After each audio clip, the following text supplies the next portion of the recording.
लीजिए थोड़ा, चलिए। देखिए, आज जो क्लास हम लेने जा रहे हैं उसमें फ्लावर के विषय में हम बताएंगे आपको अच्छे से। और फ्लावर के विषय में जानने के लिए हम लोग को ये जानना होगा कि फ्लावर के कितने भाग होते हैं। वास्तव में ये टैक्सोनॉमी का एक पार्ट होता है, फ्लावर टैक्सोनॉमी होती है। तो उसके विषय में, फ्लावर के विषय में हम लोग जानेंगे। उसके अलावा फ्लावर के पार्ट्स जानेंगे। साथ ही साथ हम लोग ये जानने का कोशिश करेंगे कि किस तरह से पुष्प सूत्र लिखे जाते हैं और पुष्प सूत्र लिखने के लिए हमें क्या क्या चीज़ की जरूरत पड़ती है। फ्लावर के जो भाग होते हैं, जैसे पहले भी मैंने बताया कि फ्लावर के कितने भाग होते हैं, 4 भाग होते हैं, जिसे कैलिक्स, कॉर्डला, एंड्रोसियम और गाइनीशियम कहते हैं। यदि किसी भी फ्लावर में ये चारों भाग मौजूद रहते हैं तो इसका मतलब है कि वो फ्लावर कंप्लीट फ्लावर कहलाता है।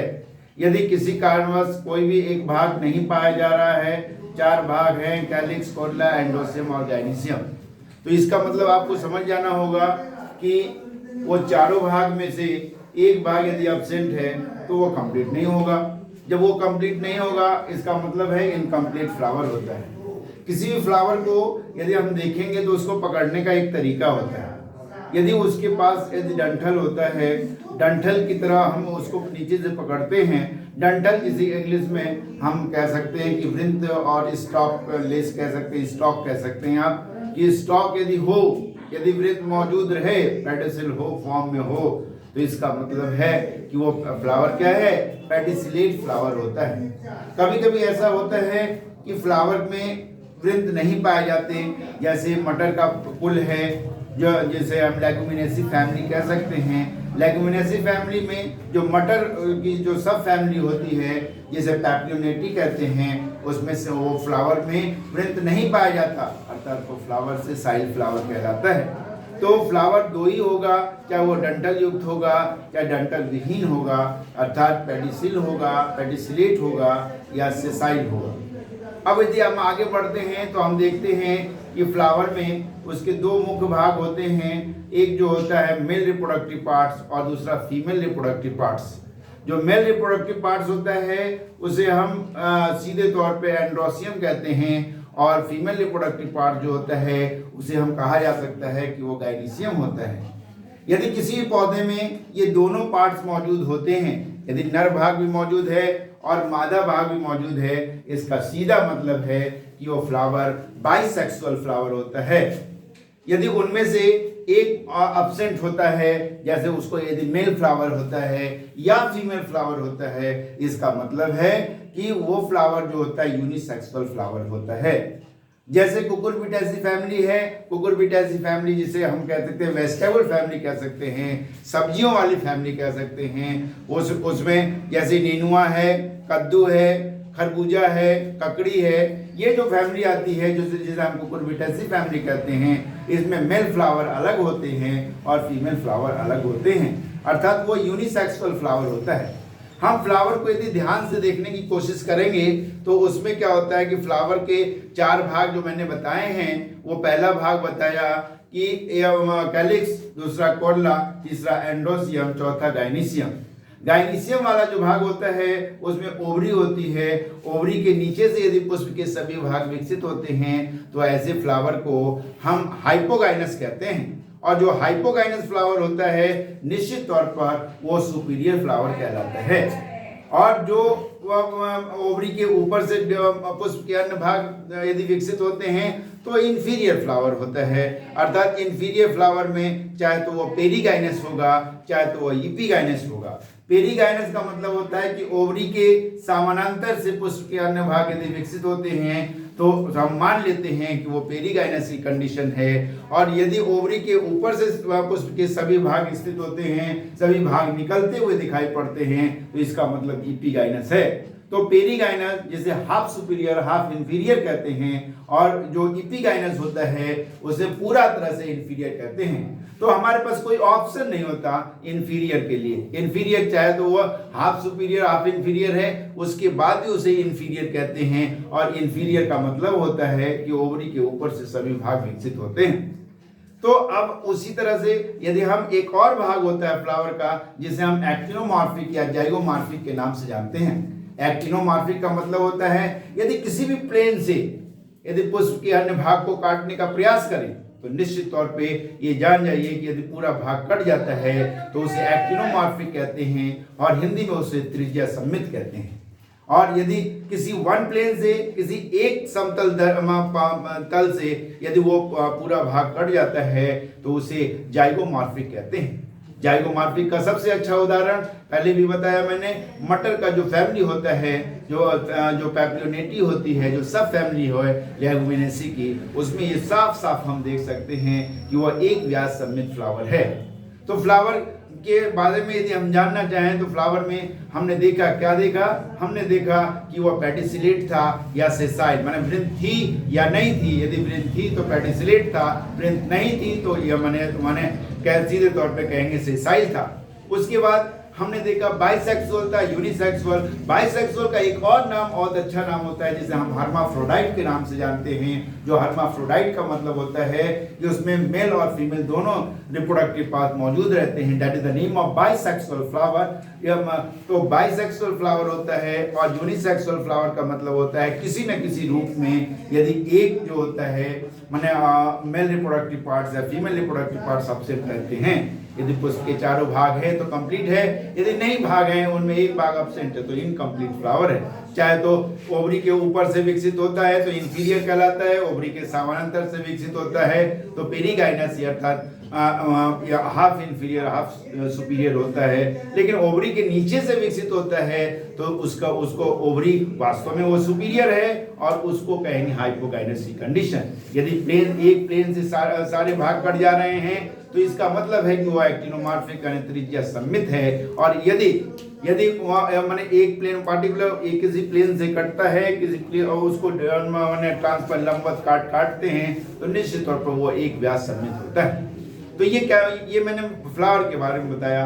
उसके बाद कैलिक्स जो होता है सीधे तौर पे हम कह सकते हैं कैलिक्स ये सबसे बाहरी घेरा होता है पुष्प का, जिसे कहते हैं कि ये सबसे बाहरी घेरा है। और जो बाहरी घेरा होता है सीधे तौर पे हम कह सकते हैं कि यह पहला घेरा जो होता है उसकी इकाई जो होती है सेपल्स होती है। सेपल्स की संख्या गिन लेते हैं, 1 2 3 4 5 जितनी भी संख्या है तो सेपल्स की संख्या होती है। निश्चित तौर पर सेपल्स की संख्या काउंट करने के बाद हमको ये देखना पड़ेगा कि सेपल्स आपस में जुड़े हैं या फ्री हैं। यदि सेपल्स आपस में जुड़े होते हैं तो उसे हम गैमोसेपलस कहते हैं, यदि सेपल्स फ्री होते हैं तो उसे पॉलीसेपलस कहते हैं। ठीक उसी प्रकार कोरला वाले भाग में, जो कोरला वाला भाग होता है उसकी यूनिट जो होती है पेटल्स होती है। यदि पेटल्स जो होते हैं यदि आपस में जुड़े हों तो उसे गैमोपेटलस कहते हैं, यदि फ्री होते हैं तो उसे पॉलीपेटलस कहते हैं। अब उसके अरेंजमेंट पे बात करनी होगी कि किस प्रकार सेपल्स और पेटल्स के अरेंजमेंट होते हैं। उसी के बेस पर एस्टिवेशन होता है। एस्टिवेशन वास्तव में 4 प्रकार का होता है, जिसे हम वॉल्वेट एस्टिवेशन, उसके बाद ट्विस्टेड एस्टिवेशन, क्विंक्विंशियल एस्टिवेशन, उसके बाद कह सकते हैं वैक्सिलरी एस्टिवेशन।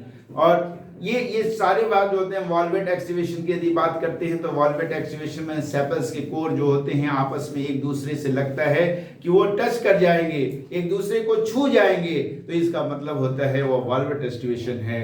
लेकिन जब हम ट्विस्टेड एस्टिवेशन की बात करते हैं, ट्विस्टेड एस्टिवेशन का सबसे अच्छा उदाहरण हम मालवेसी में भी देख सकते हैं। मालवेसी फैमिली जिसे कपास की फैमिली जिसे हम कह सकते हैं कि वो गुड़हल की फैमिली है, हिबिस्कस रोजा साइनेंसिस उसके बॉटनिकल नेम होते हैं गुड़हल के, तो उसमें हम ट्विस्टेड एस्टिवेशन देख सकते हैं।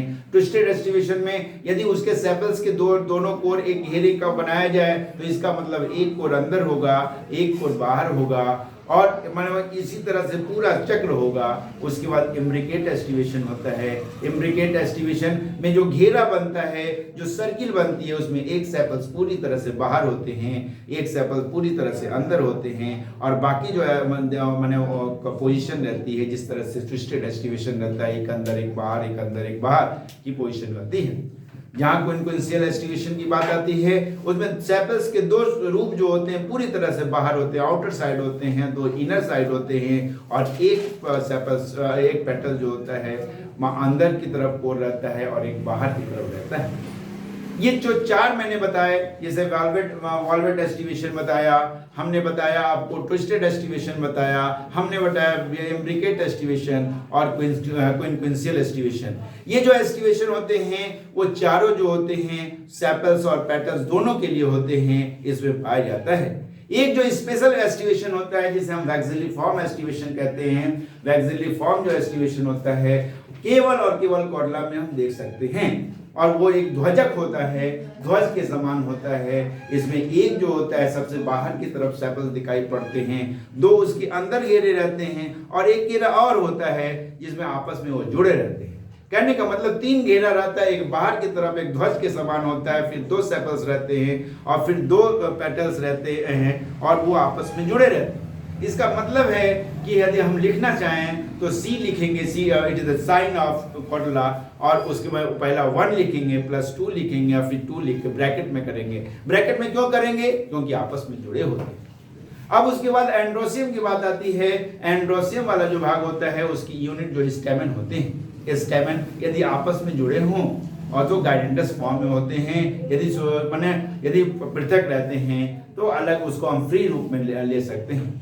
अब उसके आधार पे भी देखते हैं कि उसकी लेंथ कितनी है, स्टेमन की लेंथ कितनी है। यदि लेंथ के आधार पर क्लासिफाई करना चाहें तो आप जानिए कि यदि लेंथ की संख्या, लेंथ जो होता है यदि छोटे बड़े हों, छोटे बड़े लेंथ के आधार पर भी वर्गीकरण करते हैं। 2 रूपों में वर्गीकरण किया जा सकता है। पहला जो वर्गीकरण है उसको सीधे तौर पे हम कह सकते हैं कि वह जब संख्या स्टेमन की 6 होती है और 2 छोटे होते हैं और 4 बड़े होते हैं, इसका मतलब ये होता है कि वह जो होता है टेट्राडाइनेमस की कंडीशन है।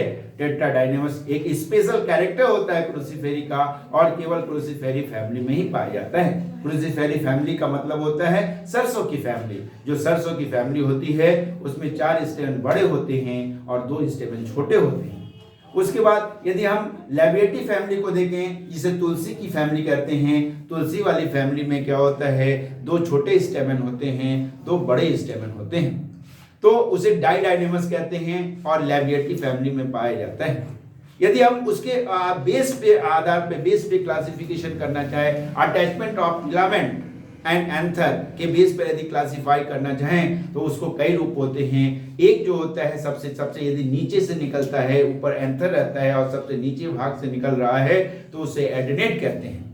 यदि पृष्ठ तल से निकलता है, पृष्ठीय भाग से कहते हैं तो उसे डॉर्सिफिक्स कहते हैं। यदि वो बेस से निकलता है तो बेसिफिक्स कहलाता है। और ये जो कभी कभी हम देखते हैं कि अनाज में, जो अनाज देख रहे हैं, अनाज में यदि हम उसकी धान की बात करते हैं, गेहूं की बात करते हैं, तो उसमें यदि हम उसको देखने का, यानी ग्रामनी फैमिली, इसका मतलब है कि फैमिली जो होती है ग्रामनी कहलाती है। और ग्रामनी फैमिली में जो अनाज वाली फैमिली होती है, इसका मतलब जो होता है कि उसमें सीधे तौर पे हम कह सकते हैं कि उसमें जो एंथर होते हैं वो बिल्कुल अलग होते हैं, फिलामेंट से जुड़े होते हैं। अब गाइनीशियम की बात करें, जो लास्ट पॉइंट होता है, ये चौथा भाग होता है गाइनीशियम। सबसे पहले गाइनीशियम का जैसे यूनिट देखते हैं तो कार्पेल के रूप में लेते हैं, अंडक के रूप में लेते हैं। अंडक की संख्या के आधार पर उसका वर्गीकरण करते हैं। यदि अंडक 1 होता है तो इसका मतलब मोनोकार्पेली होता है। अंडक की संख्या 2 होती है तो वो बाइकार्पेली होता है। अंडक की संख्या 3 होती है तो ट्राइकार्पेली होता है। अंडक की संख्या 4 होती है तो टेट्राकार्पेली होता है। 5 होने पर पेंटाकार्पेली होता है। लेकिन संख्या ज्यादा हो रही है तो इसका मतलब यह है कि संख्या इनकाउंटेबल है, तो उसे मल्टीकार्पेली के रूप में लेते हैं। एक बात और हम बताना चाहें, यदि कार्पेल जो होते हैं यदि आपस में जुड़े हों तो उसे सिंक कार्पस का नाम देते हैं। कार्पेल भी होते हैं, यदि पृथक होते हैं तो उसे एपोकार्पस कहते हैं।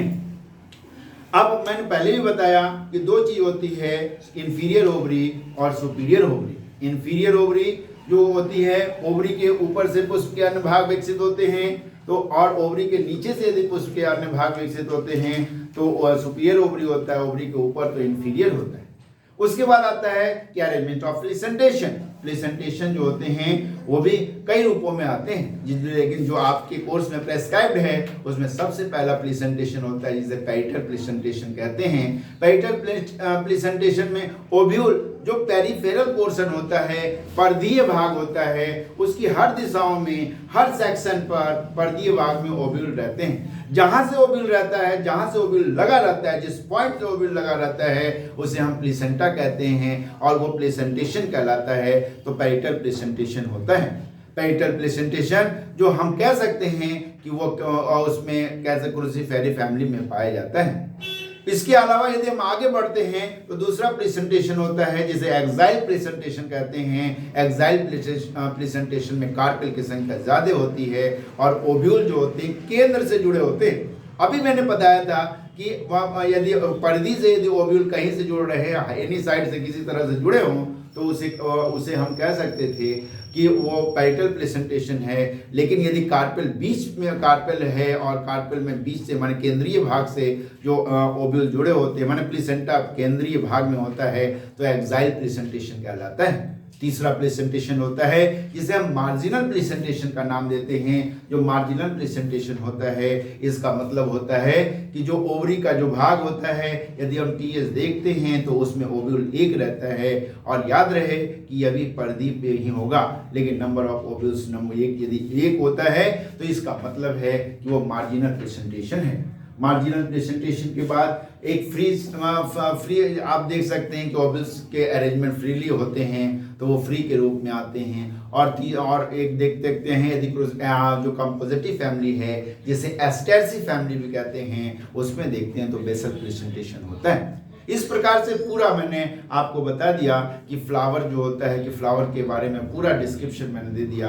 अब हम लोग जो दूसरी वीडियो होगी, दूसरी वीडियो में हम किस प्रकार से ये लिखने का प्रयास करेंगे कि किस प्रकार से हम फ्लोरल फार्मूला लिखते हैं और फ्लोरल फार्मूले के बेस से फ्लोरल जो डायग्राम होता है उसको बनाएंगे और ये दूसरे वीडियोग्राफ में देखेंगे। इस वीडियो को जरूर देखेंगे आप और इसको लाइक और सब्सक्राइब जरूर करेंगे।